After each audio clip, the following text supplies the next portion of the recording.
Tired of being censored on social media? Join 6zeros.net. It's black owned, black operated, and black moderated, and we make sure it stays a safe space for us to talk about all things black culture. We also got some cool gear like the FDM cotton crew neck, the Fearless Ancestors tee, hats, and more. Check us out at 6zeros.net.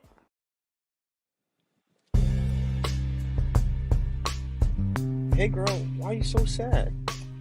I just got banned from Twitter again. Should have been on 6zeros.net. Ah.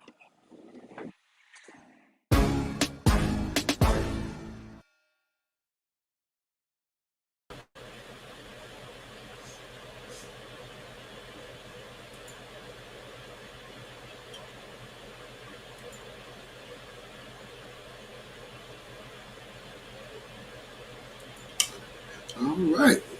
Welcome once again to the BeatZillaPdx official show. I am your host, BeatZillaPdx officially. All right. Welcome, everyone. Let's see what we got in the chat today. And please hit the like button. Share if you have not already shared this broadcast. And if you have not already subscribed to this channel, please do so at this time and hit the notification bell. The word says all, so you will be notified anytime this goes live or a video is uploaded. So let's see what we got here. Aeon, my babe, View a One, Judah Queen, Nino Black, Rochelle Howard, One Who Cares, Aboriginal Woman 61, Esmont, Michelle Hargrave, Silent D Productions. Oh, I understand. Oyela Aket, CH464, Mary, and Deneen Soul. Hey. She chimed in at the beginning today. It's all good. I appreciate your attendance. Thank you all for your continued viewership. It is much appreciated. And so without further ado, we will get right on into it. We have a few things going on this week. One of the things being, of course, Joe Biden's faux pas. Black Mama, how you doing? Brandon Cruz sings. Welcome. Black Mama, glad you have chimed in. Any update on the Michelle Avan case? Luscious Gainus? Thank you very much. Conscious Outlaw, what's going on, my brother? Oh, man. All right. So, yeah, like I said, you saw Joe Biden calling a reporter a stupid son of a bitch. Now, I guess he supposedly have reached out to that reporter to kind of smooth things over. And, we have people coming out here trying to basically say it's no big deal in the person of Joy Reid. Well, interestingly enough, there's also the hit piece by Kamau Bell, which Professor Black Truth just pretty much, he did it in two parts. So he gave you the I guess the prophetic word of a predictable outcome, and now we could see like, okay, still nobody's interested, because here's the point: the tide has changed, and that old garb is just still really looking to hold on. And one of the things to hold on to is bash black folks anytime you can. And in this instance, it's a black man, so even better. Let's see, still have not seen a trial date. The accused attorney said he did not do it. Really? And he hates being accused when he loved her. Oh, my Lord. Wow. You said you asked Godfrey on his live what he thought about it, and he said he's in it. Oh. Well, that's interesting. Well, please, Black Mama, will you please keep me posted on that? And let me know what's going on, because yeah, I knew they were dealing with that in the last week as well, and we see now that they're really not trying to give that any media coverage, because I've noticed, I'm like, well, what's up with that? So like usually there's some kind of update when they walk him back into court, because he was supposed to be in court on the 20th. So it's like, well, what's up with that? But no trial date. Boy, they really playing this one really slow. Well, again, hashtag justice for Michelle Avan. Hopefully this sister can finally get some justice instead of having her murdered, complicated in the midst of political BS, which is what seems to be taking place right now. So, you said Godfrey is a bootlick. I wouldn't necessarily say that, but I don't necessarily expect. I don't expect certain people to do too much boat rocking. They'll do you could go pick on your typical targets. So if we say, nobody's going to say anything about us going off on Jim Clyburn, because that's just black on black. It's when we start calling out the system of white supremacy. Then all of a sudden, wait a minute. Hold on now. And then when we start separating ourselves from other groups, wait. Family, I just left before I came into this live.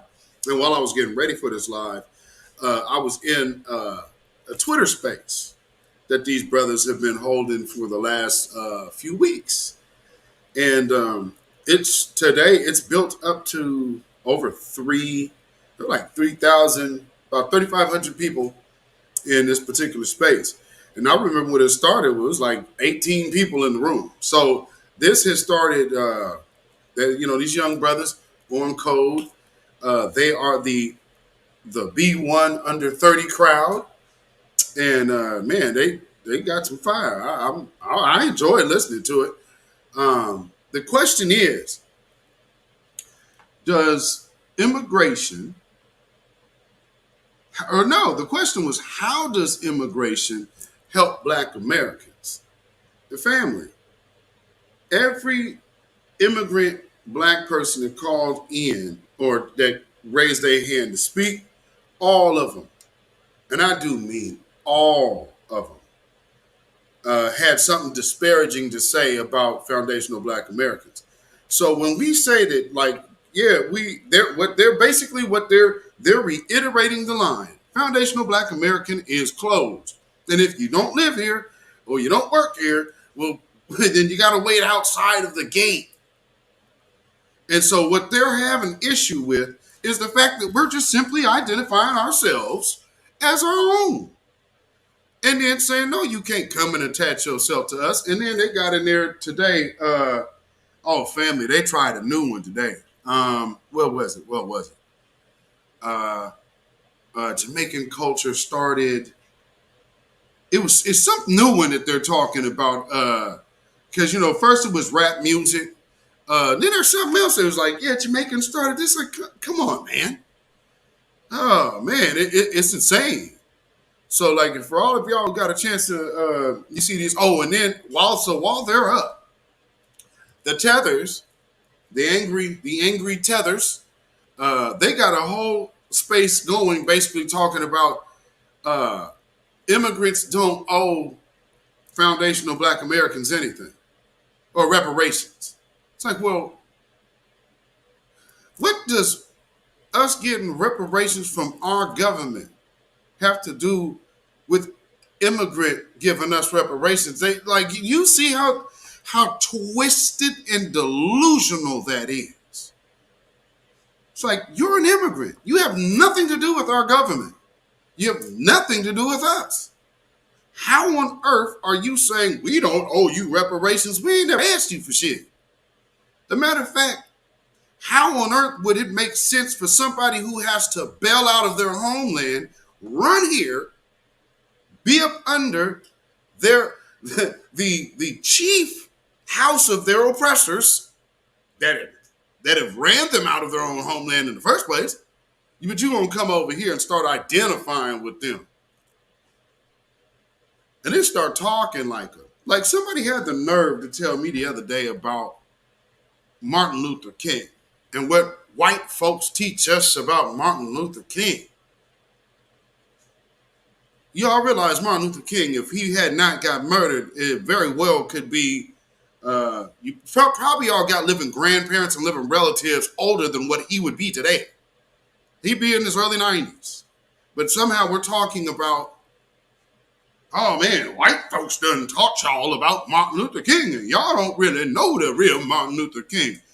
Hello, our district's politician in my city of Portland, Oregon, is Dr. Martin Luther King Jr.'s godson. Grew up in the man's house. He often talks about it. He ain't dead. So it's so funny how people are like, oh man, these things, this is how you know these people are tethers.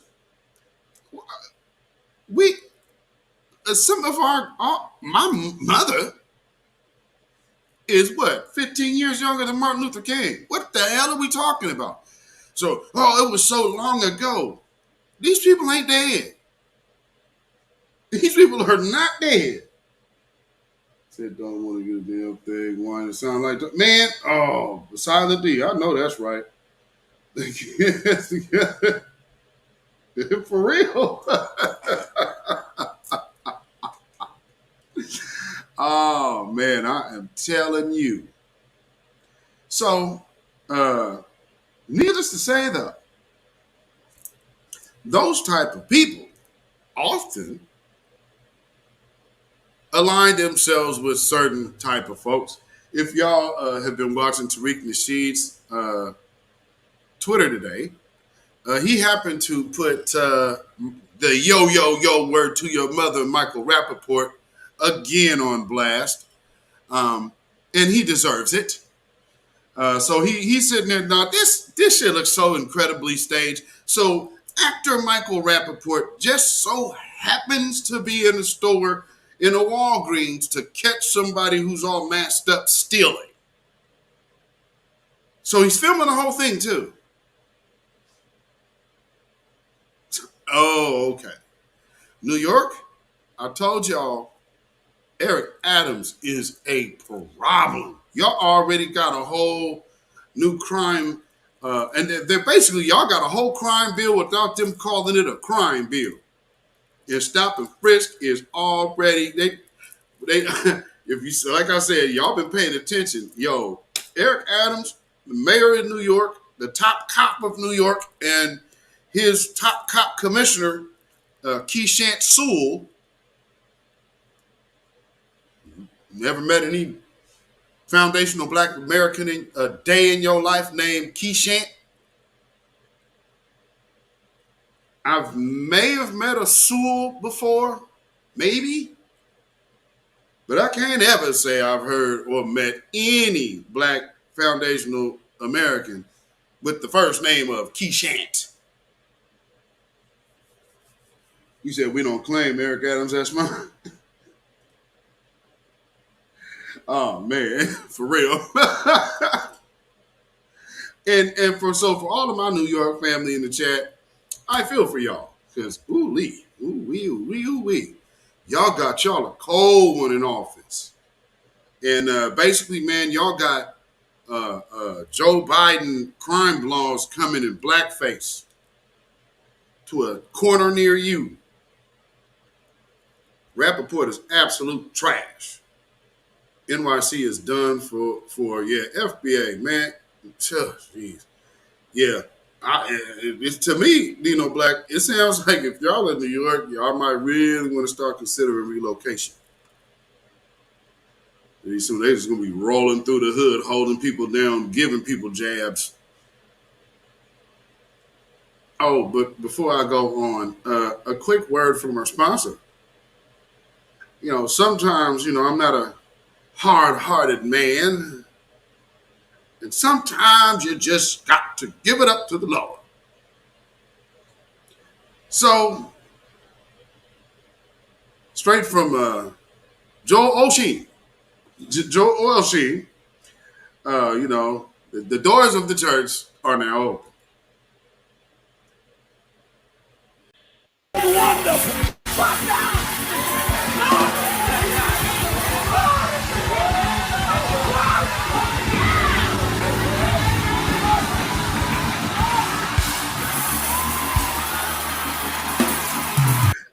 Let's get that one more time. Just go to about 3 people and say, he is wonderful.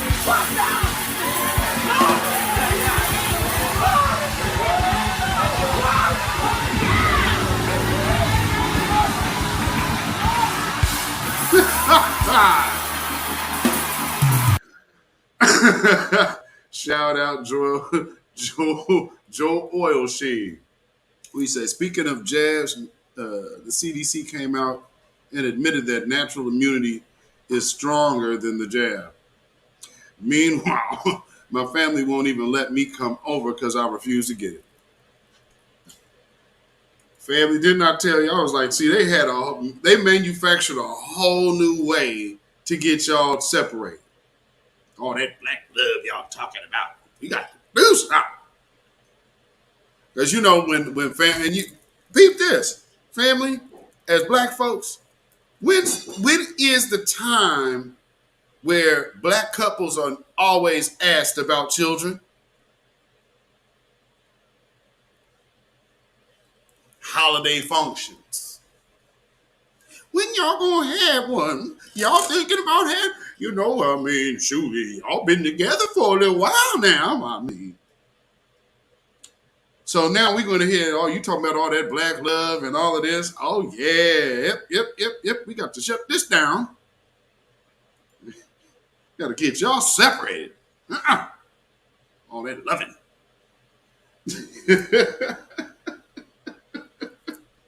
Said the Holy Spirit, the Holy Spirit done knocked her ass over. Lord. Joe, if you don't follow him on Twitter, you should. As one of our B1 brothers that puts together quite hilarious content. So, man, there's some talented people out here in this space, man. And some funny people. Funny. Trolling Martin. If you ever follow Trolling Martin, y'all got to go follow him. Trolling Martin, crazy. So these cats be, man, the jokes are vicious. Vicious. So let's get into Joe Rogan, because I seen him trending. And Joe Rogan's your typical suspected white supremacist, trying to be popular guy, now turned conservative, trying to reinvent himself. And what I want y'all to keep in mind something when people talk, that you hear people talking like this, people like that are around my age. So don't look at him and see some old white man. No. We about around the same age range, age group. So, keep that in mind. So first off, I wanted to see what the problem was. Why was he trending? And so for this, I'm kind of torn about his. I don't know if this was really that bad, but so I wanted to go get something else, and I'll play that second. But this is what he said. Let me know how y'all feel about this, because and it's interesting that he is having this conversation. This kind of tells me that foundational Black American conversations with us closing the gaps and closing the gates, and then having these spaces to where all you can do is watch tethers throw rocks at the wall and watch them bounce right back off because no one cares. Oh, you guys are just so disgusting. You have your Tariq's boob in your mouth and his finger up your ass. I literally heard this today. My boyfriend is literally from America. He served you. So your boyfriend is a white American and you hopped into a Black foundational American space talking about how does immigration benefit foundational Black Americans? How does it benefit us? Oh, you're just spewing Tariq's garbage. Say, bitch, we want reparations. I don't know what you talking about. So, man, these young brothers, shout out to y'all, man. Shout out to y'all brothers, because y'all, because there was some codes calling in, boy, and they was cutting that off. And there one dude, he trying to sound all right. Yeah, man. So what we got to do is we got to get this, and then what we gonna do is we got to hire some immigrants, and then we gonna have the immigrants come do this, man. And we just be building, and then we got to learn how to work with white America. And then he was trying to talk real slick, but yeah, he cut that dude straight off. Nah, we ain't trying to build with nobody outside the foundation of Black Americans. All we need is our check. And on top of that, you talking about. And he trying to, so he's trying to have this real, like, I'm aggressive New York, but he really just talking some coon shit. But, I guess he felt he could dress it up. I miss space, brother. And these are the younger cats. So you got to come, you got some 20, under 30 crew, man. And you can't get past them. Y'all in trouble. And I'm just sitting back enjoying the show. They cutting the heads left and right. Because, everybody coming here with some sucker shit. Well, see, this is what we need to do, right? Now, we're going to do this, and we're going to build, and then we're going to build, and then we're going to connect with the white people, right? And then, so, that's how we got to function, brother. Say, what? Man, Black Voltron hit me up, and we was listening to one of these cats' spaces, right?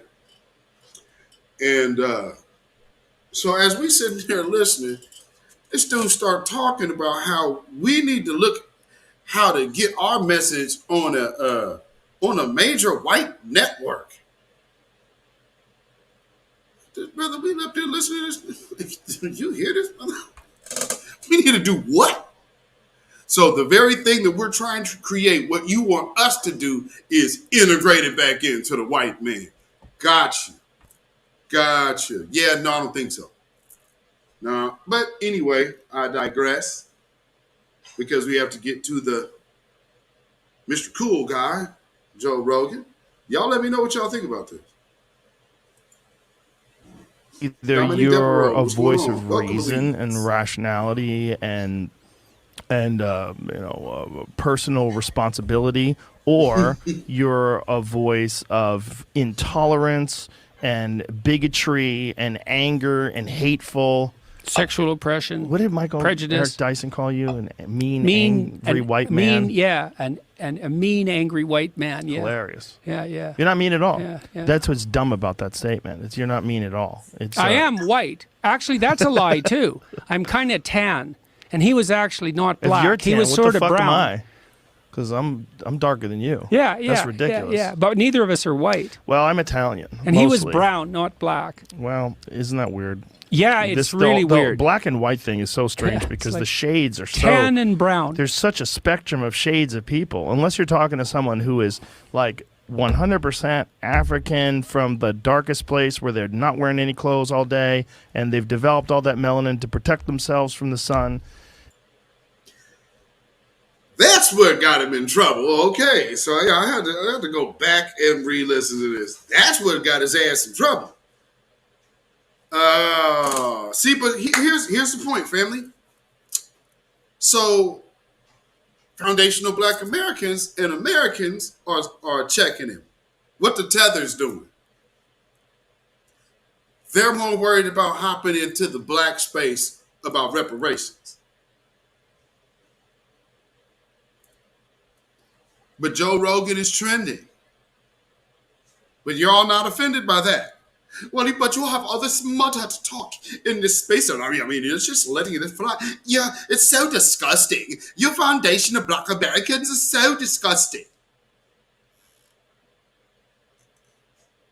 No smoke for trending Joe Rogan. you know, because I guess there's a big difference between, you know, people talking about the visual pictures of actual mud huts in the country to where you're from. That's not really somebody dropping a derogatory term or anything. The picture that could be referenced into what they were saying showed a mud hut. So when you say mud hut, okay. This, on the other hand, I'm talking about the deepest, darkest places of Africa where they don't really wear clothes. You don't say. You don't say, Joe. But CRT, this whole color thing is stupid.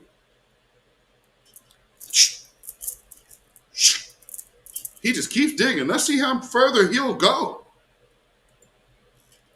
You know, even the term black is weird. And when you use it for people that are literally my color, it becomes very strange. Yeah. You know why he said that? Because obviously there's a better term that he could use for black people. Even using the word black is so weird. Well, Joe, what suggestion do you have there that you would refer to black people as that's not black? So what I wonder is, there's a word that people would typically use in the place of black, especially of that kind of ilk, you know, but hey, man, and correctamundo ni no black. And you see how, I'm Italian. Well, well, do we want to go back into the origins of the Latin language? Yeah, there's really no escape there, Joe. But so Silent D, what he's saying is, let's just get rid of the word black altogether and let's just go back to calling niggers. If y'all don't think I'm serious about what he's talking about right here,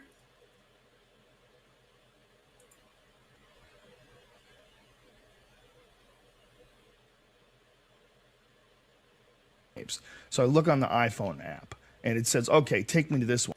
Yeah, let's back up there. Come on, StreamYard, get your shit together. We can't go to there. So I go, you got to go to one where there's Planet of the Apes, man. We're going to go see Planet of the Apes. So I look on the iPhone app and it says, okay, take me to this one. And the guy goes, okay. I go, is that in a good neighborhood? Yeah. Guy barely speaks English. He takes us there. We get out and we're giggling. Oh, we're going to see Planet of the Apes. We walk into Planet of the Apes. We walked into Africa, dude. We walked in the door and there was no white people. There was no white people. We walk into Planet of the Apes. We walked into Africa, dude. We walked in the door and there was no white people. There was no white people. Planet of the Apes didn't take place in Africa. That was a racist thing for me to say. But you see what I'm saying. What I'm saying is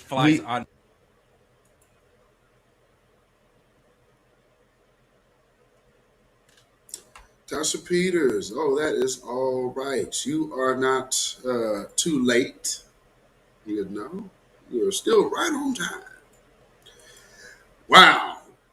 So, did y'all heard what he said? Right, Louise? Yeah, yes, Esmart, you heard him correctly. So, you know, they said this theater is over here, right? And so you're gonna take us. We're trying to go see Planet of the Apes. And then, man, you dropped us off in the Planet of the Apes. It was like Africa. Yes, Esmont, that ninja absolutely just did say that. You did. You did not. Your eyes, your ears are not deceiving you. I'll play it again, just so you to put your mind at ease, because I know something in the back of all y'all's mind. I know this did not say that. I mean. Oh boy, you lucky. What room are you in? Did you go in there and say that? Because I'm sure you were smart enough not to open your mouth out there and walk in that theater with all of them black folks in there talking about, I'm in Planet of the Apes. Yeah, you knew better than that, didn't you, coward? He takes us there. We get out and we're giggling. Oh, we're going to go see Planet of the Apes. We walk into Planet of the Apes.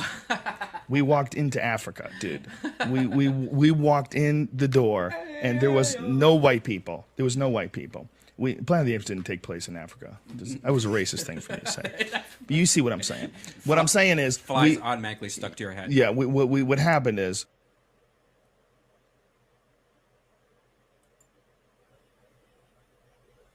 I just want you to take note. Them ain't a bunch of old-ass white men. These are people around my age and younger.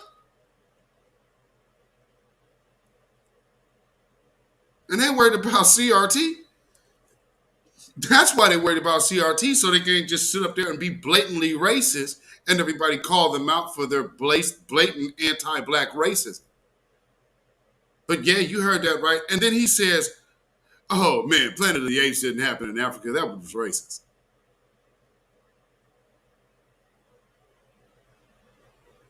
Oh, silently, he absolutely knows that the document. These people all know the movies that are about them. Another movie that's about them is about the Birds. I remember when I first rented The Birds, the old black and white hit Alfred Hitchcock movie. And I don't know what made me pick that up. I just don't know. Something said, get this. It's like, Alfred Hitchcock. So like, shit, why not? So I went and got this joint. And I'm like, this is back when, I might have been like 18 or something. Just looking at that movie, man, I started watching The Birds. Because typically, I'm not no black and white film type of dude. But, damn, that movie was good, man. Man, Trickology and The Birds, woo-wee. And when them birds... When they decided that, because they kind of set up in position, and then when they just went in and started moving away, they tore up everything. And it just made me think, it's like, So is this how they see us? Because, every time they see us getting together in groups, because just today, I'm in the space, I'm like, okay, here's a space about immigrants and foundational black Americans. Let me look in there and see how many white folks I see in there and try to figure out what's going on. Because every time we have a conversation, we're linking up in one, especially when we're moving in unison. Absolutely, Big Nick. When we are moving in unison, they go on notice, they go on alert. Because that is... They look at that and say, oh, man, the Birds. What if all those are blacks? What would we do? We know what we've done to them. That part. Well, in the world of absolute wickedness, you have to still send your children to go be around these people while they're saying, hey, don't you teach our children about racism because they'll feel bad about themselves and about being white. And right now you have a whole thing about them talking about image on Instagram.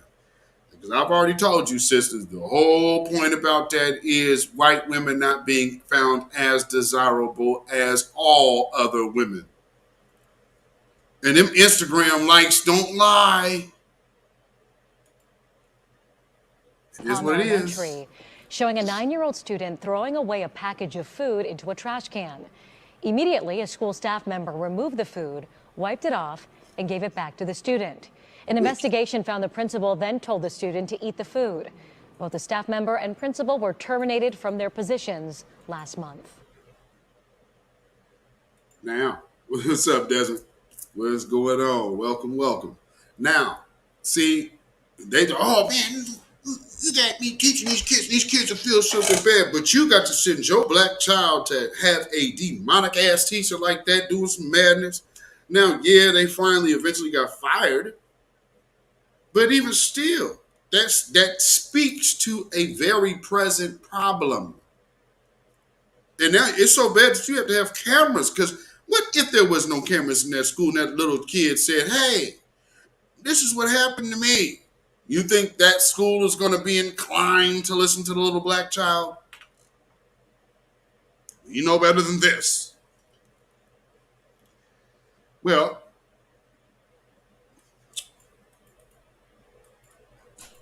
let's see how I want to go. Okay, so in that person will not have arms anymore. I know that's right. I know that's right.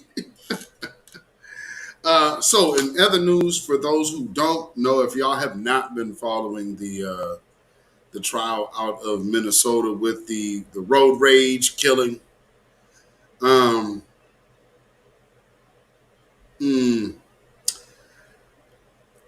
I believe that the brother, because the defense attorney on this case, he did a good job.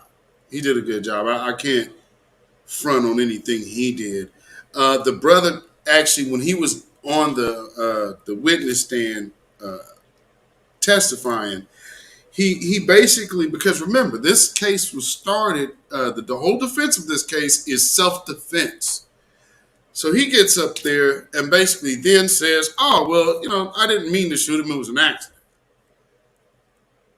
Well, okay, so he beat the murder charge, but now he gets the lesser charge that could still get him 60 damn years. I'm certain his lawyer did not advise him to say that silly shit, but, it is what it is. Listen to your lawyers when you have good ones, and don't get up there trying to be something. Get a black lawyer and then don't want to listen to his field of expertise. Because let's keep it a buck. And like my wife brought to my attention, she was like, he probably just didn't have enough respect in that brother's abilities. On some just us hating, on some self-hating shit. Which I could totally see that there. Totally makes sense, because what on earth would make you open your mouth and say, our whole defense is about, I shot this white man in self-defense. Then you turn around and say, oh man, but it was an accident. I didn't really mean to shoot him. Oh boy. So yeah, he got first degree reckless homicide. And then they also hit him with another gun charge. So now he has a mandatory gun charge too. So yeah, he could get hit upwards from anywhere from 30 to 60 years. Now he could do much less time. Oh man, but let me show you how they did it, man. Let me show you something. Because I do have these pictures in here, don't I? Yeah, yes I do. Down here. Okay, so here's the first two, right? So that's him. That's the brother right there. And then that's the racist white man that he killed. So as this whole situation transpires, the racist white man on the right, or suspected white supremacist, I'll say this, because he's not alive to answer for his repeatedly calling this black man the N-word. So, but we'll leave it as that, alleged. So anyway, this alleged man right here first hit this brother here with his car. Then him and his wife, because he's so drunk, she's driving, and goes around the corner, gets out his car, after this black man has already cleared the first scene of the incident, and goes up and tries to confront him and gets his would-be assailing of this brother thwarted by a shot to the head. So, what they did to this brother is really they had to make this white man right here not look so bad. So here, let me show you a picture of his wife, because she's driving, right? Well, okay, there she is, right? Yeah, not too ethnic looking. She clearly she clearly has something in her genes, right? But we really can't tell what that is right here, right? I mean, but we see this is kind of her swag on how she carries herself out here. Here's another picture. All right, you see how she's looking right there? You know, nothing that would ever say you wouldn't put her in our community if you saw her out and about. But then she came to court.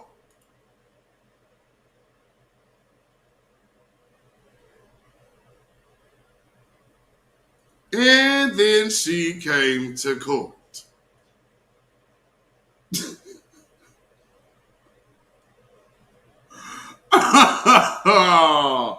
Did they Lily Bernard this woman, y'all? I mean, mm, mm, mm, mm, mm.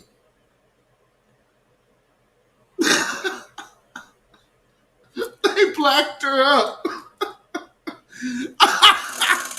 And I'm telling you, family, as soon as I saw her face, as like, wait, this is this dude's wife? Man, let me go take a look. Let me go take a look, because I need receipts. So you mean to tell me that this woman here is this woman? Oh, okay. So wait. Her, this woman right here, is this woman right here. Okay. You said she pointed to the picture of Clarence Williams III and said, I want that.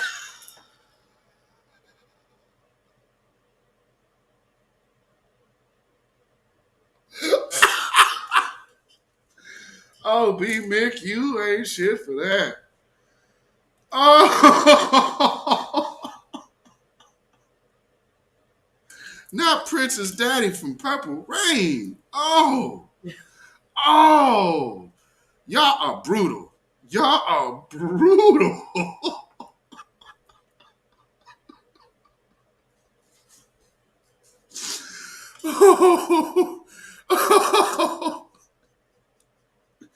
Ooh, y'all brutal. Ooh, wait, remind me never to piss y'all off. Good God. Oh, Lord. So, yeah, family.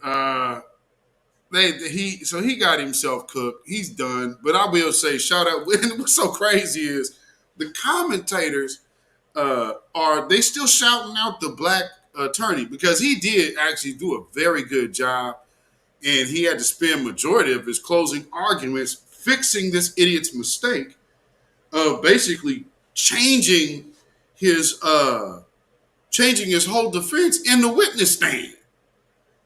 So he did as much as he could. He still beat the murder charge, but he definitely should have took the opportunity. Just listen to your lawyer, man. She got herself one of those permanents from the 1980s. You said, what the hell is with her face? Bro, I'm like, man, when I seen her testify, and you should hear the shit she's saying. Oh, I looked into his cold-hearted eyes. His eyes just looked so dead, like he had no soul. But you in here looking like this. Okay, sister. Man, did she just blacken it up in the curly hair look? I mean, there is not a bit. Oh, wait. Oh, so after, here, it gets better, family. So after this suspected white supremacist that ran up on this brother and lost his life, they put a GoFundMe out for that dude. So I guess in the attempts to make sure they put out the best face of this family, they put this picture out.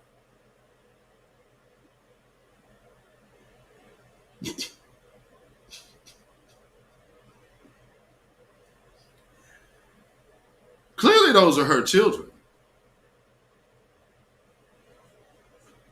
She's not this woman. I mean, Oh Lord. But here's the point.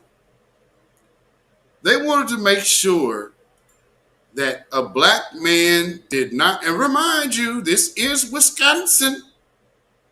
There is another person who actually was able to take a AR-15 across state lines and shoot at 3 people, hit 3 people, kill 2, all while missing the black man that he was aiming at in the first place that kicked him in his face. But because the black man had such a besmirched background and was a criminal as damn self, they just kind of downplayed that. So he was guy, they called him guy number 6 or skateboard guy. Then after the case, and that's when they recognized, because remember all of this, so this still works and plays in Kyle Rittenhouse's defensive factor, because they never let you know the first dude he shot at was black. So they have that, it wasn't about race, bull. Yeah, it was. Yeah, it was. First person he shot at was black. He just missed him. Missing does not absolve you from attempted murder. So one of the attempted murder charges in his trial was for that brother. They don't tell you that. They don't tell you that. And, and the media knew. Don't act like you didn't know, especially court news and law and crime. They knew because they have experienced attorneys on staff. So they know, they're very well versed at reading affidavits. So you knew what charges was in there. But yeah, conveniently wasn't reported on. Go figure. I tell y'all, Court TV is Fox News the court analyst channel. So let me pull this up. Download this. So while I'm downloading this video, family, please hit the like and share button for me. You know something I ain't did too? I ain't did a long time. I haven't played Rayvon Johnson. What's going on, my brother? I have not played our interlude here for a while. Let me do that. I had a KB Zilla interlude. I haven't done that in a minute. Where you at? Oh, here it is. So, I am going to play this, and I'll be right back. So, about that 30 seconds, a minute maybe. So, you are in tune to the beatzillapdx official show. Again, this is the midweek report, and we will be right back with the continuation of this broadcast. Strip never ride, but it's got funky side to it. You can guard your hands, you can stamp your feet, you can smile at everyone you see on the streets, cause this is easy. It's Beatzilla, baby. It's a new year, we bring the music back. In the street, they say you don't wanna hear this, you better go and tell them. Got the Russian troll in the chat. That's Russian writing. My wife asked me why the troll called me Russian. They're actually written in Russian. Yes, indeed. Okay. Because this is kind of big. Let me see. Let me get this in here. Oh, thank you so much, Fuel One. That is from an unreleased record, actually, that I probably need to put out.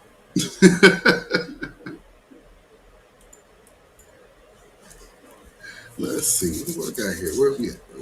Did it get in? Did it load up? Okay, it did. Okay, so let me show you a few pieces of just the brother's piece today. And what's so cold about it? He gave a brilliant breakdown in the case. This should have been not guilty on all counts. But But unfortunately, with the defendant changing his defense without his lawyer knowing, man, that's Tasha K's lawyer trying to learn the law. I don't know what the hell Tasha K's lawyer was doing. Maybe if nothing else, could Tasha K look for maybe some kind of reverse or something by ineffective counsel? Because Tasha K's counsel is just absolutely ridiculously bad. And it almost looks like an intentional loss. However, to Tasha K, I don't know what she was thinking of doing that move in the first place, other than, for clout. Sometimes it ain't always worth it, man. Because this is some spendy clout. $3 million. That's $3 million worth of clout. Ooh-wee. Woo. Lord. That's some spendy clout. Jesus. This judge, I really wasn't feeling all that much. And jury's coming in, silence in the gallery. All right, the jury's back. For the jury, we're going to work into lunch. The defense is going to do their closing. The state will have an opportunity to do rebuttal. I've ordered lunch. Lunch will be waiting for you. So we're going to work into lunch, get the closings done, and get the case to 12 of you to deliberate. Defense can proceed. Okay, so this has pretty much been this kind of this judge's vibe throughout this whole ordeal.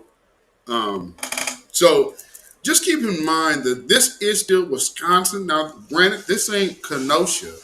I believe this is Milwaukee. But they're allowed to call this guy the victim who has hopped out of his car to go attack this dude. But needless to say, I'm going to just catch this guy. He did a good job, but it was too much damage that he just couldn't fix. Good morning, members of the jury.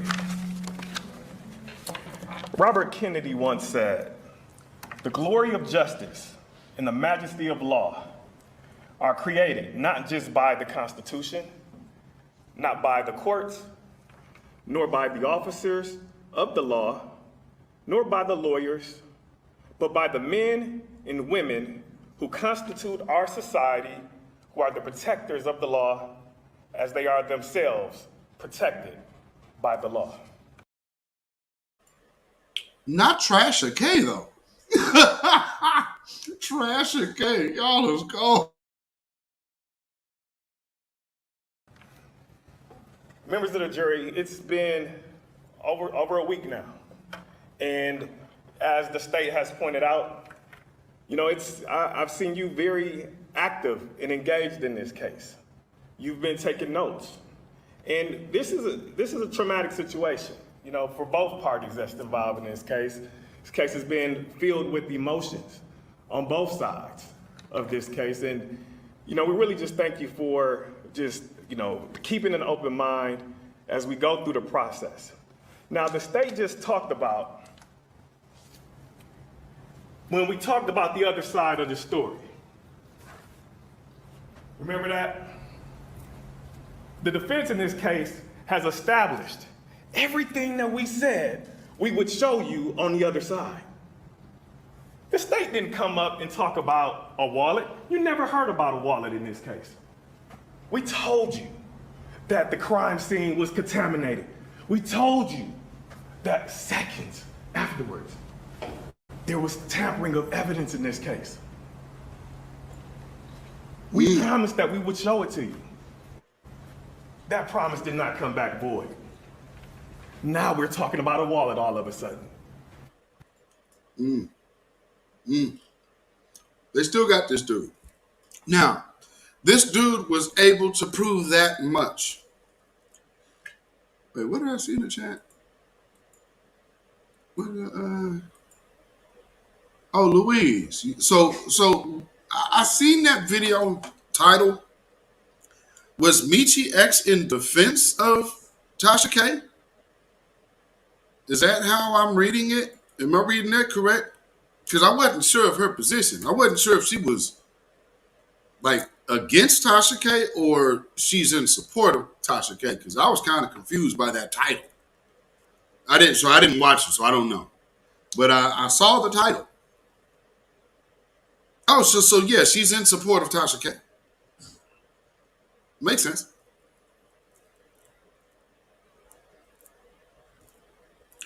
For all intents and purposes, and for those you who don't know,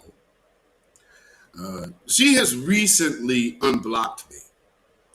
And not that I have ever had any problems with her. She just had a problem with my support for Tariq Nasheed, which, I support any black space.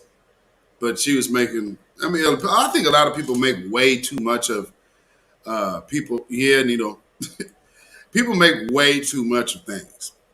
So if I'm in line, like I'm a grown ass man, Nino Black, grown ass man, Conscious Outlaw, you got fathers in my chat. Hell no, we not all sitting up here. I'm holding and hinging on every word Tariq Nasheed say. I've done lived my own life, damn it. Man, I've had to put my own boots to the ground. You don't think I got game myself? What's wrong with y'all?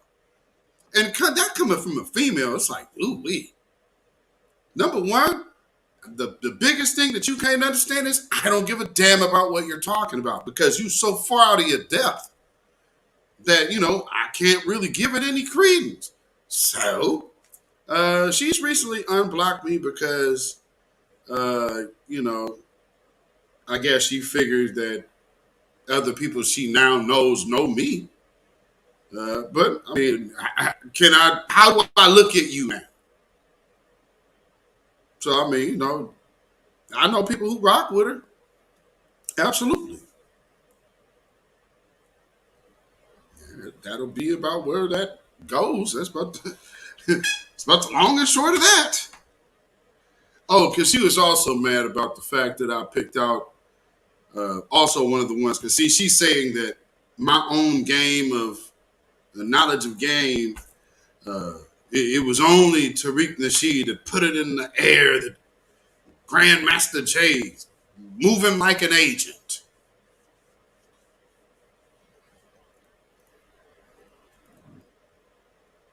I don't know where people be getting these type of ideas.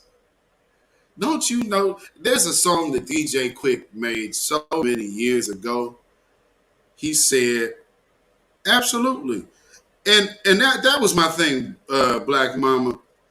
I was like, look, if I support, and I've said many times on this broadcast, everybody is not going to be for everybody. So yeah, y'all even see me mention her name. Number one was because I'm just not a damn hater. And I don't count other people's money, and I don't get involved in other people's mess. So there are going to be certain ways to which I carry myself that I'm sorry, I'm not fitting to get emotionally wrapped up in somebody else's beef that ain't got shit to do with me. To me, that looks stupid, and I'll be a whole sucker doing that. But she couldn't really quite grasp a hold of my position on that. So she did a little bit of trolling. And I don't really respect that. So I didn't even know she had an Instagram until people started sending me things because I couldn't see any of her posts for like the last 4 years. So no, let's just keep it above. It wasn't until 2021 and the year of Alkebulon to where she actually decided I was worth not unblocking. So yeah, but I've never said I haven't even made no big deal for the people who even send me her stuff in my inbox because I'm not a damn hater. If y'all getting something from her, cool. I mean, it's that simple. Y'all getting something from her, that's fine with me. Ain't no skin off my nose. You're building for yourself. I can't build you for you. So if there's something over there that works, fine. But, there probably just won't be a collab with me and her. I wouldn't expect that. Did she block? I was blocked on everything. Viewer One, everything. Twitter. That's why I said I didn't even know she had an Instagram. It's like, oh, she had a Twitter too? I thought she only did YouTube. I didn't even know she had any other social media until recently. Yeah, a lot of damage has been done to our people. So, you know, I take everything with a grain of salt.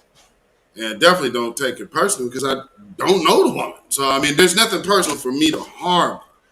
All I could do is to see how people kind of conduct themselves, and then I can evaluate how I could go forward there, or if I can. You know what I mean?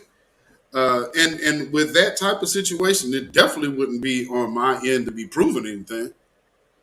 Because my thing is this: I'll give free advice. You want to build something that you want people to donate to, don't publicly beef.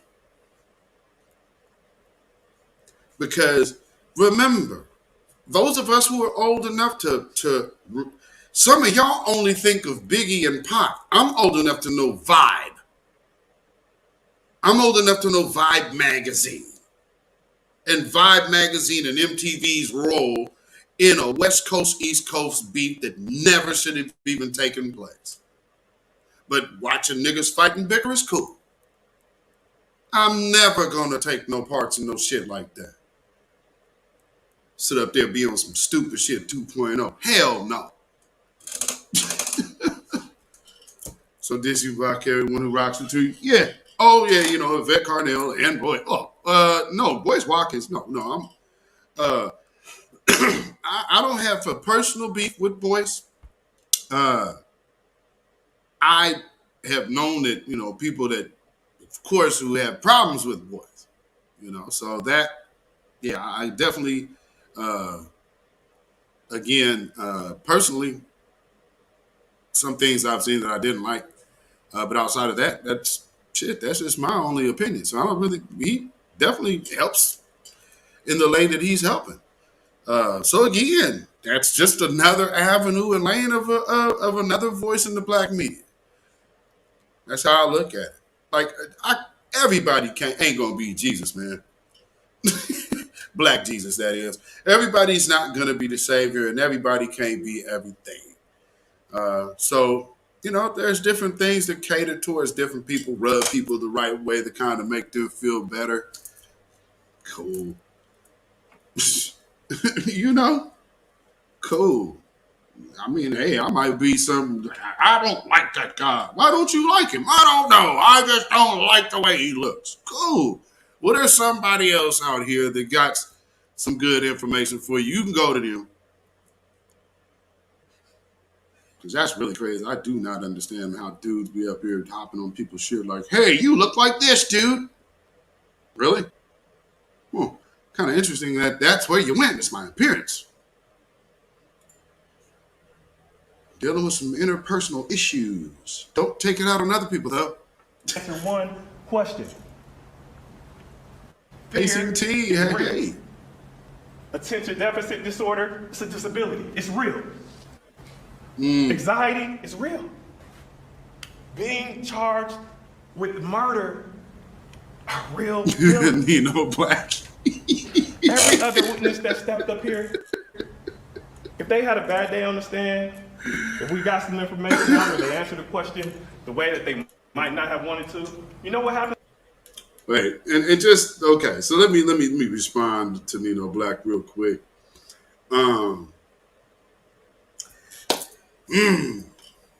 That you got to look at, that is one thing you definitely have to look at, is how different people are coming out of one thing. And I just believe that is when opportunity for business ventures appear to that brother, he may have a tendency to say money, money, money, money, best opportunity without looking at the whole grand scheme of it, because he looks at the immediate dollars and cents. So, okay, I can see how this works out for me right here. He's a front end guy. you know, and there ain't nothing wrong with that. However you get it, you get it. So he likes to go get it now. He likes to make it tangible and put it in his hands on. Cool. He brought out one Yvette Carnell. And, you know, for all intents and purposes, she has put out good, solid information in the past. Of course, you're not going to agree with everybody. Another one, who went on the block party for people who never did anything, but I guess she felt she would be proactive and block me. So like I said, ADOS people, I rock with y'all. It's your leadership that does not rock with me. Okay? And you might want to ask yourself a question, because what do I do? I'm very well versed at exposure of lies. I could break down the thinking of a liar to a science. So, I just want to give you a little bit more of this dude and what some of the things I'm saying. I'm going to see if I can, because he had slides in his presentation. He went through this thing perfectly. Let's see. Why is this point being driven so hard? Because we wanted to make sure that she agreed that Mr. Edgecombe was not a threat to her at the. Oh yeah, okay, yeah. There she is. Okay, so that's the wife. The detective does not know. But then we asked the detective. We said, "How long would it have taken you to ask Ms. Clearman to get in a vehicle with you and have her show you precisely this is where it happened at?" Sounds reasonable? He admitted it would have only taken. Your Honor, mischaracterizes the statement that was by Detective Alvarado, not Detective Kirkhope. That may be the case. Not the interruption. But it's closings. Let's move on. Go ahead. Okay, y'all peeping this? 5 to 10 minutes to have confirmed. So we wouldn't be here a year and a half later, members of the jury, still not knowing precisely and exactly where even the first incident occurred. Yeah. 5 to 10 minutes. You have been a huge supporter of people. September 22nd. I can vouch for you. They didn't do it on September 23rd. And we asked, have you done it? Have you ever done it? In a year and a half that this case has been going on? No. That shows you the quality of the investigation in this case. Mr. Clearman deserved better. Mr. Edgecombe deserved better. Right. And that is another reason why the state cannot satisfy their burden of proof. And they wouldn't have been able to either. So the lesser charge goes out of the window if he says, I shot him in self-defense, as the claim is. So I want to show you, let me get this other video up here, because I need to show you the actual incident on what they're talking about. Because if you listen to these this is a prosecutor, then here's something for me. Because y'all know I went to that time in prison for shooting a white supremacist that was admitted on record attacking me. Like my report literally has him admitting him getting shot in commission of an attack. But this is America. And the Dred Scott decision is still very much in full effect. That's why I came up with the hashtag, because I went to prison based off this shit. Hashtag abolish Dred Scott. Now check this out, family. This man just got sentenced. Well, he ain't sentenced for, he got convicted today. He's not sentenced yet. He doesn't get sentenced till next month. But of course now, if y'all remember that other, that wicked witch cop that she wanted to go home in between being convicted of murder and then being sentenced, right? She wanted to be out on bail. It's like, not on a murder conviction, you're remanded. But they were trying, well, she's not a risk and she's a mother and this and this. Yeah, I don't think so. And wait a minute, what state was that? So you know with this coming up, they were not going to be able to allow her to do that. Even if she was a little white woman police officer. They've done enough. They've let a white boy go that has shot 3 people, killed 2 and injured 1 other. But check this out.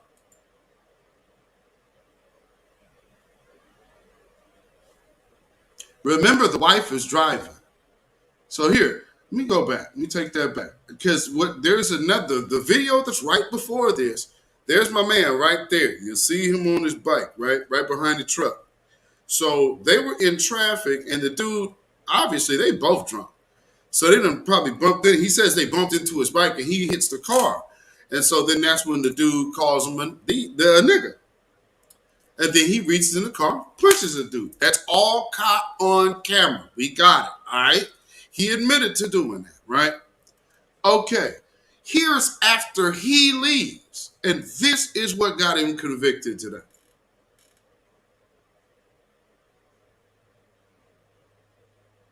He's well away. There is no incident now. Oh, there she goes. Let's go get him, honey. Pull over. Now look at all of that. This dude is up the street, and so you're trying to, does this not look like Ahmaud Arbery with a man's wife instead of 2 other drunk wives? So you got a drunk white man nonetheless over here trying to do all of this and corner you up here? Yeah, all of this action up here. And then wondering why. I'm like, how did this man get charged? Well, see, we need to understand the intent of the last minute. And now now she's pulling off because, yeah, your husband done got popped. So now he got to pull off.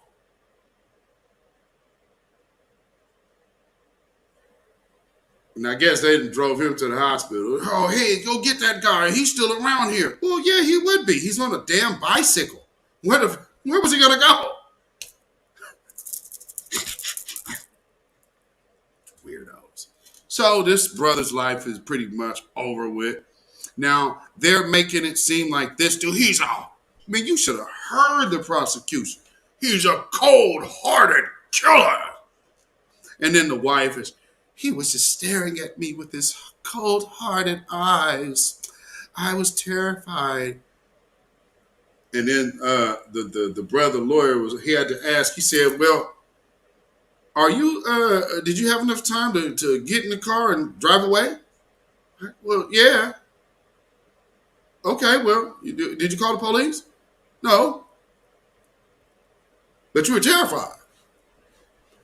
So, yeah, he basically wore her out. And then, but what you needed to hear today is the closing arguments of the prosecutor. After this brother got done with that hour's worth of closing that he did, which obviously you saw them kind of rushing and you saw him get interrupted in the midst. Let's just see a little more. Because just the nature of how they do this. Next slide. So much for standing for your man. Well, no, Dominique Devereaux, she's the dead white man. Dead white man's wife. Detective Alexander Klabundy was called to the I was confused when I first saw her myself. I was like, whose wife is she? The state's first witness. Oh, she's the racist white man's wife. Oh, they blacked her up real good, didn't they? That the knife found in Mr. Williams' pocket was a folding knife with a serrated blade, perhaps up to 10 inches in length. You can kill somebody with that.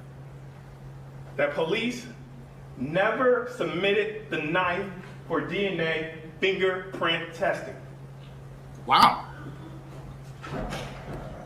Okay, that makes sense. Check it out, family. So what he just said is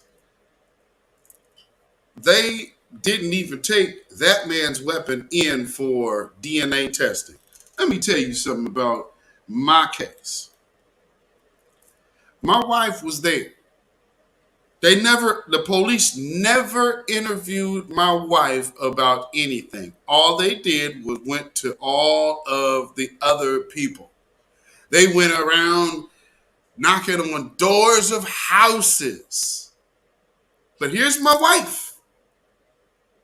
Never once was she ever called up on to give a statement. Ever.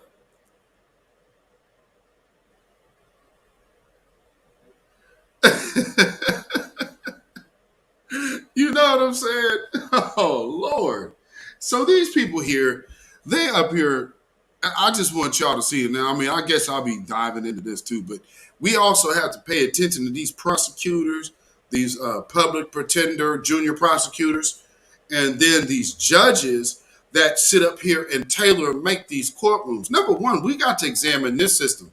No black person in America should have an all-white jury.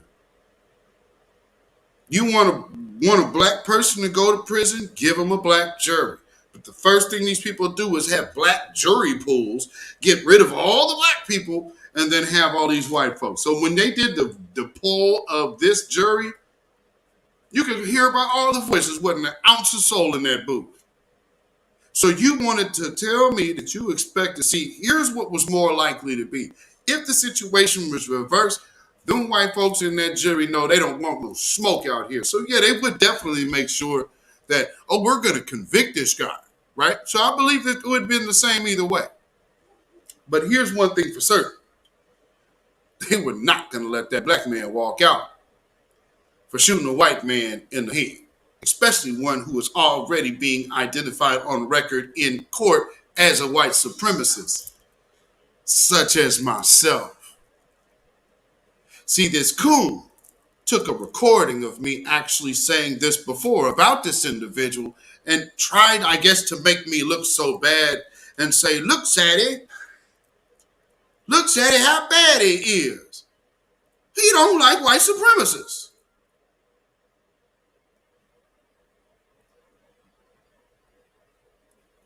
True story. Later, I'll tell you the even worse part. For those of you who know the story and believe lies, go ask her that. Yeah. Wonder why you gonna try to run up on me. Don't call me if I don't answer your phone calls because I don't want to talk to you right now.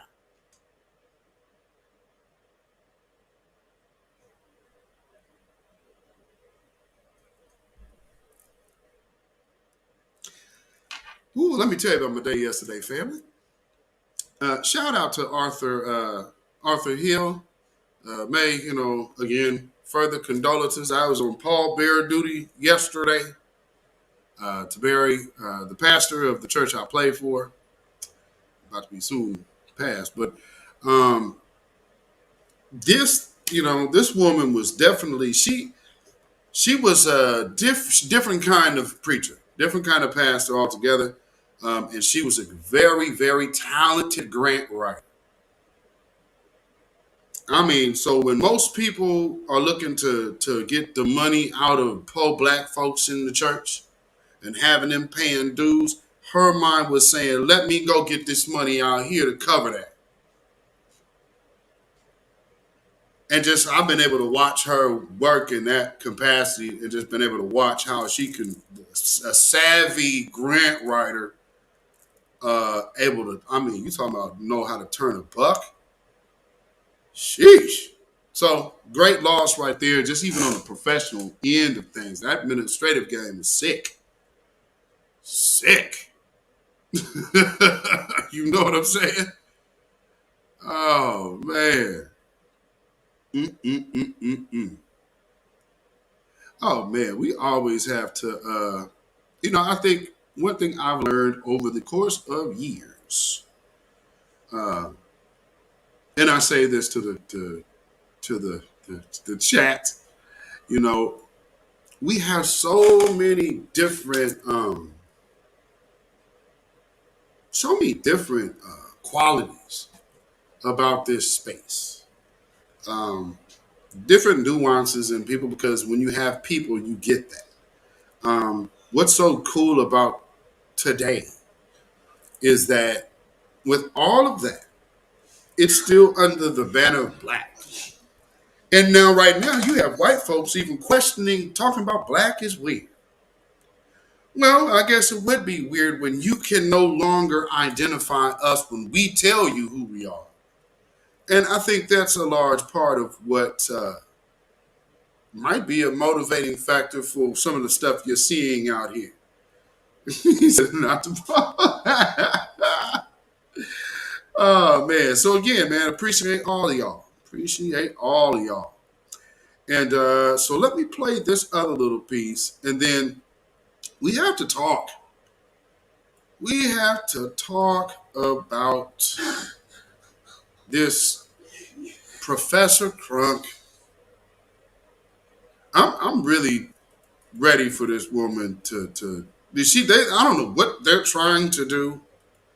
But every time I see her speak, I mean, anytime she wants to respond to me, then by all means, do it. I mean, because it ain't like she don't see me to responding to her. But I mean, I asked very clear-cut questions, and the one thing that she was doing, like, first off, I don't even believe that you are a heterosexual female. So I don't know why you have so much vested in heterosexual relationships. Let men and women be. Go be you and do whatever you want to do. Be a black feminist and have your head all up a white woman's ass. Go right on ahead. Because that's all black feminism is I couldn't qualify to get a white man, so let me go get a white woman. Just ask my mother. Anyway, hey, all coons get it with me.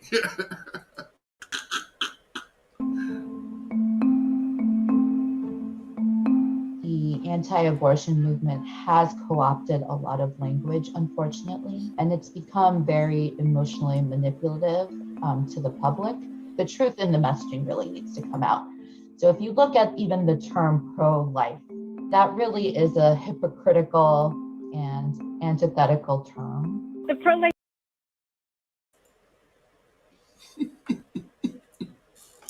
So this is the battle of demons. I don't really have a dog in this fight because this is a battle of demons. So one side of demons says, hey, you're misusing language. Pro-life doesn't really mean pro-life. Absolutely it does.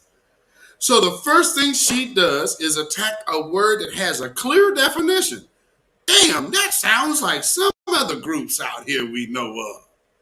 And it says, well, they're weaponizing language. Family, this is a deceiver's battle fest right here. So, but I wanted to make sure I wanted to play you this confusing babble because they are they're about to have this old white man retire from the Supreme Court so they can get this so they can get this bad witch in here, because yeah, she's a bad witch. I'm gonna get the first black woman, and she's gonna be here. We already vetted her, so we know she's on the team. Because she got her a big old zaddy. She hella proud too. Oh Lord, Jesus. Movement is all about equality, Philosophy and that includes babble. equality for Absolutely, unborn children. We in the pro-life movement went from being on defense to going on offense in the best of ways. There's really nothing pro-life about taking away essential health care from people. Now watch. See, this is the demonic twist in Black Mama. That's hella funny.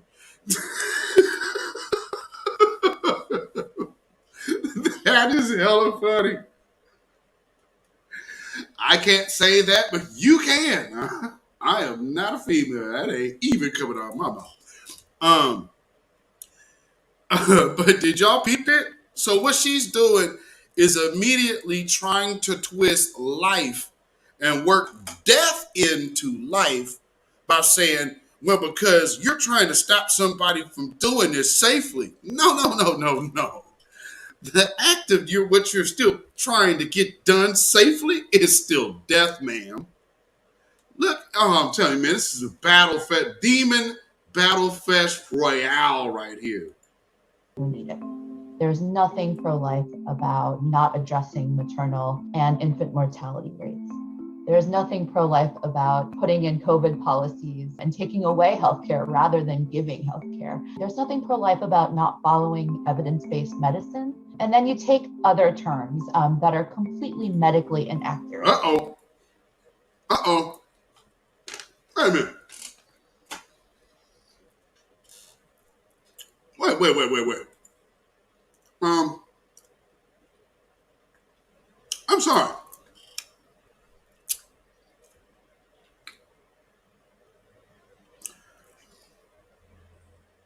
Did you catch that? So now is pro-life being coupled with anti-jabbers?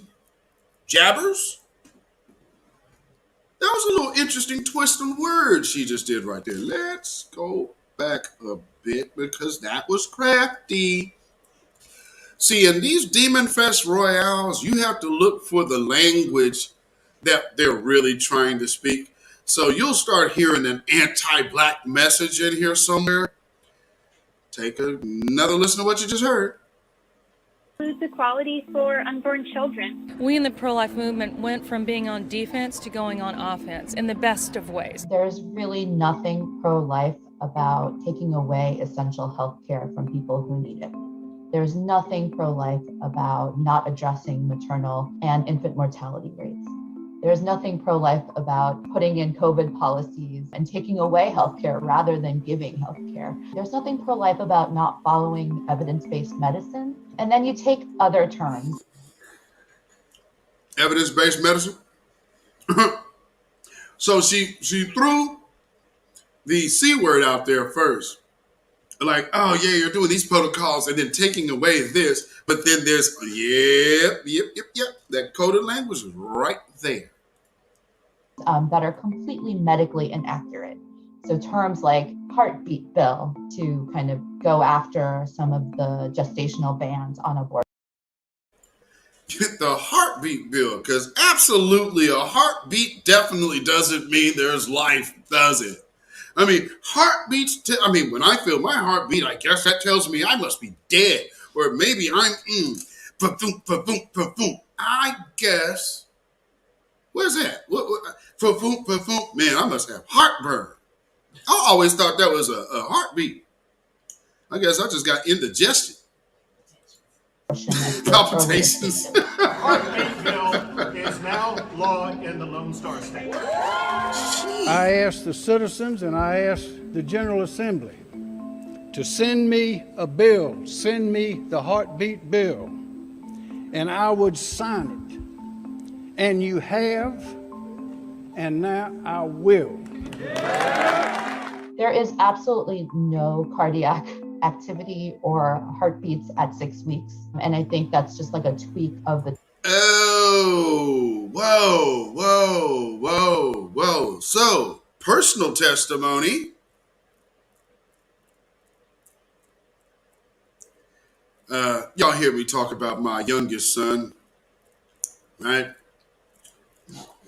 What she just said, maybe he's a figment of my imagination. These last, the graduation, did we actually do that? Because she just said a heartbeat ain't a heartbeat at 6 weeks. That's funny. You want to know how we found out we were having him? Because she felt some kind of way. And asked him, we thought that she was pregnant. Nurse came back in there and said, oh, well, because you're pregnant, you'll have some discomfort here from time to time. Because she's what? Like she's pregnant. No, she's not. Like, yeah, she's pregnant. You didn't know? She ain't pregnant. yeah, she's pregnant. Yeah, you guys didn't know? No. They hooked her up to find out how far along she was. We didn't believe it.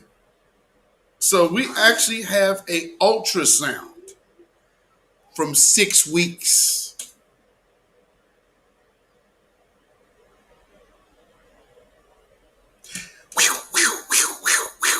This nut is a bald-faced liar. A bald-faced liar. There ain't no heartbeat at that time. 6 weeks ain't no heartbeat. Bull crap. Term to make it more palatable to the public, or try to engender feelings in which you elicit images of the fetus that are really not tied to scientific reality. Another term.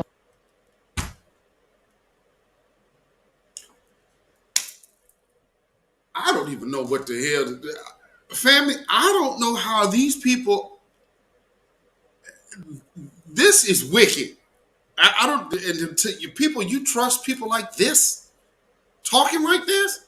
This is a natural double talker. She's like doing natural double talk.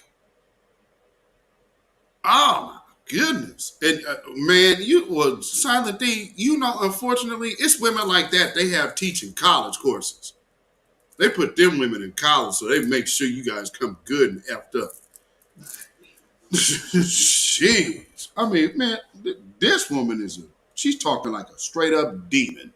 And then talking about how when they elicit pictures of aborted fetuses, that's not scientific evidence. So here's the truth. Here's the lie. Here's the truth. Here's the lie. Here's the truth. Here's the lie. This is like, oh, not to mention, by the way, this is feminist. This the what she is talking is the base of feminism. Oh, i.e. the roots in feminism is actually Satanism. But I mean, hey man, I'm just a messenger, dude. No cardiac activity or heartbeats at 6 weeks. And I think that's just like a tweak of the term to make it more palatable to the public, or try to engender feelings in which you elicit images of the fetus that are really not tied to scientific reality. Palpitations in the womb, Dominique. Late-term abortion. We should agree that elective late-term abortions should be ended in America. Now, of course, we can have the debate, and we should have the debate about July all 30th. abortions, but really we're Palpitations focused is on over. today on late-term abortions. That is not a medical term whatsoever. Physicians and providers do not use that term, and yet it is used again to elicit at the public's heartstrings. It's not a scientific term. Woman, death is death, life is life. Come on, man.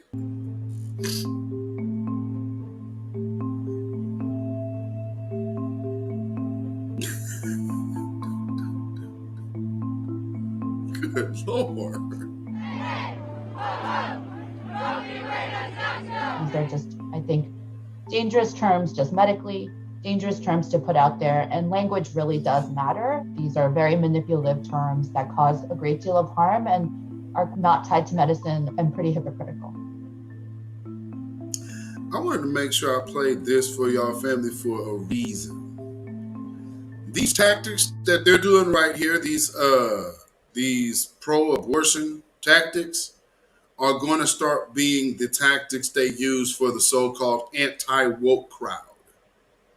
So be hip to the game. See, right now, you don't see how that type of shit would apply to us. They don't do nothing that doesn't apply to us. So if you're seeing it now, they're just working out the kinks on how we can start attacking the Negroes with it.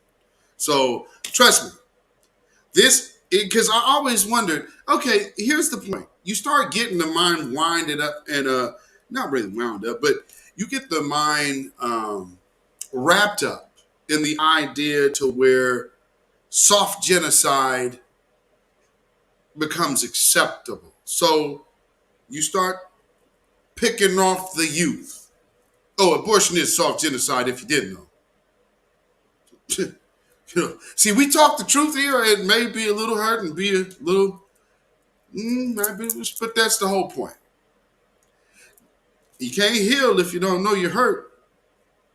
And if you listen to people like that, you are in a world of hurt. because that is a group of people that mean you no good. They don't mean your people no good, and they mean you're in. So if they can get you to be messed up in your head, you could go out there tearing up every relationship you got, go over here and tear up the new generation that you're creating and mess them up. So then you can go ahead and start even more of a mountain from this little molehill that was just you to begin with. This is the thing that they're well aware. They know how to get things. It's like being at the top of the mountain. We always know how to push the avalanche, get that ball rolling to cause an avalanche. That's what these people understand how to do. With that being said,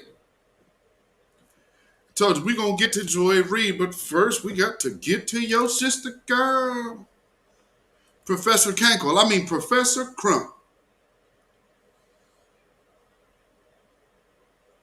Because, hey, shout out to all my Kegel having sisters. Nothing but love. But this one here ain't shit. Was a ladies' man. He was a womanizer. And as a feminist, I do think it's really important to say that it's not just enough for you to say the right things in public and in pulpits. It is, your feminist politics, your gender politics are ultimately about how you treat women when the world is not watching, how you treat them in these private and intimate spaces. And so was he an excellent partner for the beloved, for the beloved Coretta Scott King? Probably not. He had the ladies. He was a ladies' man, and that's also, though, very much as both a product of the Baptist Church and the daughter of a Baptist preacher. I can tell you that this is how Baptist male preachers roll. They're often ladies' men. It's not a thing that we say a whole lot in Black communities. We should say it more. Oh, that's painful. Okay. So, we always have, because we're not going to pay any attention to a tether. So they know that. We're foundational Black Americans, we don't give a damn about what a tether's talking about. Now, here's a Black feminist.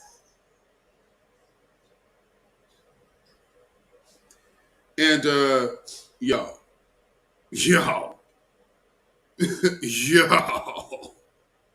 First off, how are you addressing a whole nother married couple to where both of the people of that couple have deceased? You feel what I'm saying? Like, this woman she is fixated on basically being, she wants to be that one. You know what I'm saying? Like, I got him for you, Zaddy. See, I told you I could get him. Because I don't even understand. You're talking about the legacy of MLK, and as a feminist, no, that ain't as no feminist. That's being a messy-ass busybody. Stop hiding feminist. You can be a feminist, a womanist, whatever the hell you want to be. Why the hell are you talking about two dead individuals to whom you were nowhere around their marriage? How irresponsible can you be? But let me just put this in your face.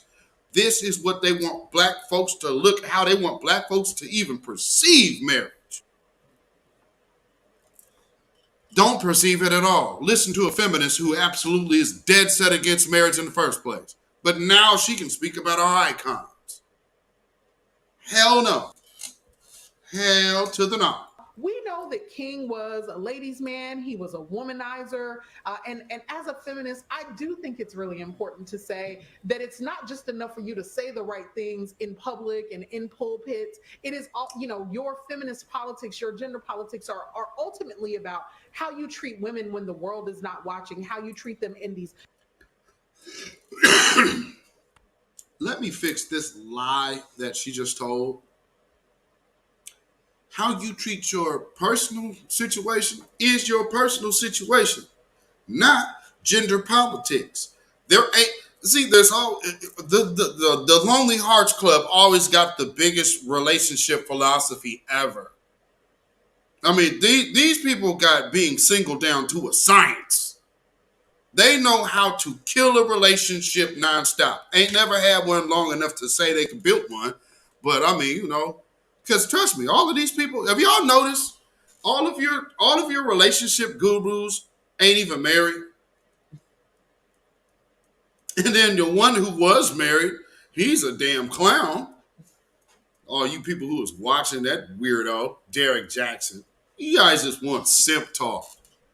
That's all it is. Just like, the other sister that, she claims to be a fat black feminist as well. And I give you, be a black feminist, cool. But when you claim to be something, I can answer for everything I am. And I don't talk in no vague ass, well, you can see from there. No, I can speak about my own personal experience and how this involves me and how it involves other people and how other people have been affected. We can see those examples. So when somebody asks you a question, don't be vague. Give examples, like the people to whom you're trying to confront. The ones with the receipts and evidence. And here's one of your great so-called black feminists. I've asked her many questions, and one of the things absolutely went viral. She still won't respond. But she ain't gonna block me. I'll give her that credit. I respect that. That's why I have no respect for Roland Martin. And the other one, Chopper Sue. I don't have no respect for that. Because if you have a disagreement, Joy Reid ain't even blocked me. Candace Owens ain't blocked me. You mean to tell me they got more sacked than you, Roland? Woo-wee. Boy. Private and intimate spaces. And so was he an excellent partner for the beloved, for the beloved Coretta Scott King? Probably not.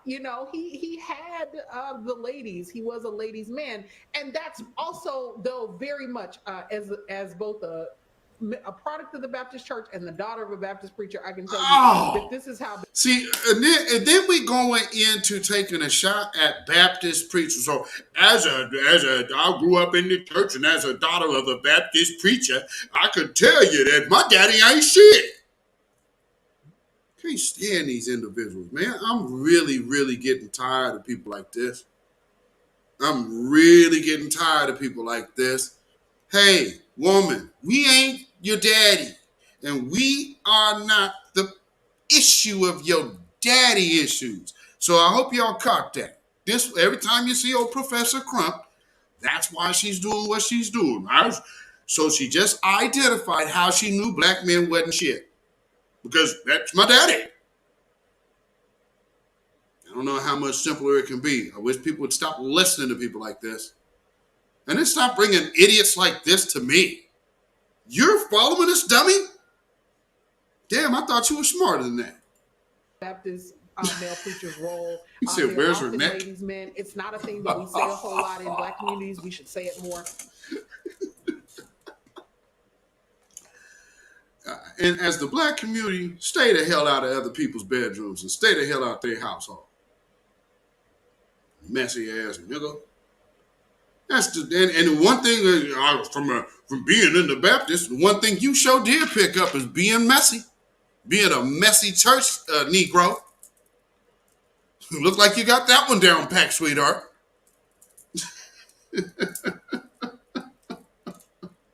Shamu Bell. Oh, Lord. I think the Bill Cosby story was over because when you started, he was actually in jail. Oh, yeah, let's get that right. Nino Black, yes, sir. You are absolutely correct. Coretta Scott King herself dispelled that myth. So, she said those claims were false. So back to another anti-black coon who is finding his way back to relevance from Zaddy. Have to do this little hit piece on Bill Cosby. We still need to talk about Bill Cosby. Why? The Supreme Court said he's innocent. So why are we bugging this man? Can't this man live out the rest of his days in peace? Or are you still mad over Robert Durst getting convicted and just bitted in prison? You wanted that to be Cosby. But see, you guys have so many sadistic bastards in your history and in your present And of course, you are raising the future. I mean, hey, Dylan Roof is a young man. These are your children. You guys did a bang-up job raising a bunch of absolute psychopaths. Pat yourself on the back, man. You have shown the world you guys are full of Satan. So you have to get and recruit your bootlicks to go ahead and come back out here and clean up your image because you guys now look like total trash. But, well, as in how the truth goes in the season of the truth, you put somebody out like this who was already broken. I guess he had to try his last-ditch effort of relevance, but yeah, well, he gets to learn the hard way. And Kamal Bell, you are officially out. Ain't no coming back. So welcome to being on that island, nigga. When you were shooting it, did you think the Bill Cosby story was over? Because when you started, he was actually in jail. Yeah, it seemed like he was going to be in jail for the rest of his life at his age, so I thought this is the time we can have the conversation. Now you see the sick mentality at work? Just like when some race soldier murders a black person. Well, now that the black guy's dead, it's going to be our word versus the dead guy.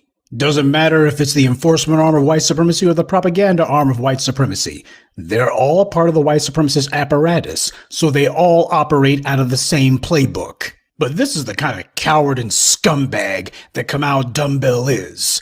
He doesn't go to Bill Cosby, even after the conviction. He doesn't go to Cosby and say, you know what, at the very least, we should hear both sides of the story. Instead, it's, nah, I don't want to hear from him. We need to be speaking to these, victims. And we're going to, we all think he's going to die in prison, so it doesn't really matter. We don't think that he can do anything about it. That's what he's really saying. We're going to demonize him. We're going to slanderize him. We're going to libel the man. We're going to do everything we can to destroy his reputation. And he won't be able to do anything about it because he's behind bars. And hey, he's going to die in there anyway. I mean, look how old he is. He's already blind as it is. His health ain't the greatest. Prison will kill him. That's what they thought. But unfortunately for the white media, Bill Cosby turned out to be a hell of a lot tougher than Kamau Dumbbell will ever be. Now, for those of you who watched my video on Sunday, which was about Kamau Dumbbell, that's exactly what I told you the plan was. Now, you hardly have to be Nostradamus to know that this was the plan. They were telegraphing this from the beginning, but it's the fact that they're coming out and admitting it because they can't deny it. They were in too deep. The entire moccumentary's premise was Cosby's in prison. We're going to talk about how he got put in prison, and that's the end of him. And then as soon as these clowns were ready to wrap this thing up, okay, we can go ahead and release this and have our little happy ending for our anti-black hit piece. Next thing you know, the hand of the ancestors, or whomever your favorite deity may be, moved, and Cosby was not only out of prison, but the illegal conviction was thrown out. It was overturned. Kamau Bell, on the other hand, this is supposed to be a piece about the truth. It's supposed to be about newsworthiness. Yeah, and then we ask him, gee, how is it that Cosby's out of prison and the conviction's overturned? That doesn't come up. Right. And that's the whole thing. The overturned conviction doesn't come up. Oh, well, he's guilty. We got to talk about it. We're going to talk about it. Why? Because at this point, there's an overturned conviction. How am I going to keep calling a person guilty? Especially when you had to do the whole, and I mean, I just, when I saw that woman testifying in this trial, I knew, I was like, oh, y'all did the Lily Bernard thing.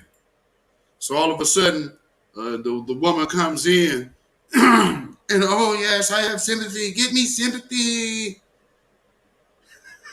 Give me sympathy. No. So understand, you have people coming out doing hit pieces on Bill Cosby, and then you have people doing, just those little crappy pieces that I showed you from Professor Crump, trying to diss Dr. Martin Luther King and besmirch our ancestors, which is absolutely total trash. But, it is what it is. So next off, we will get into the topic of the show, which is Joy Reid. And so Joy Reid was on Stephen Colbert, obviously to be the person who could clean up some of the mess of Joe Biden's administration, and because now what you're seeing is a lot of pandering. And so understand that we're watching Joy Reid, and she has this whole contract thing. So they're like, oh yeah, Joy Reid's going to get fired, and then the linebacker is going to be over there at MSNBC. Well, I'm seeing another play. I'm wondering if she's not trying to be the next Donna Brazile. Well, even Donna's time came to an end, but, Joyless Reid. So what I'm going to do here is I'm going to play this whole video because this is the last video I have to play today. So I'm going to play this whole video, and then we're going to come back and analyze it. All right. So what did y'all catch about what she just said?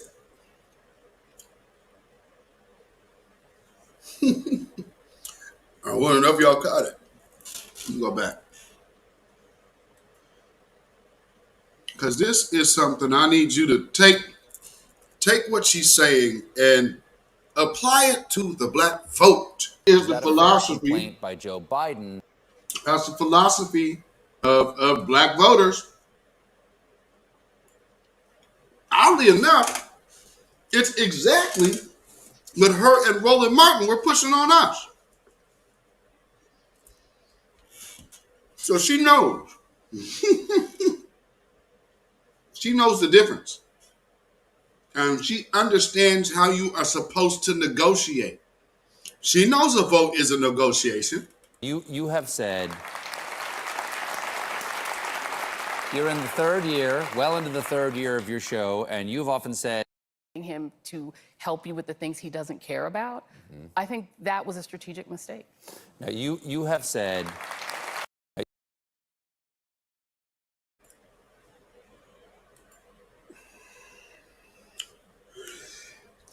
Ooh, excuse me. Ooh, screw tube. Oh, screw. What? Oh no! Don't tell me that. Did they take me off?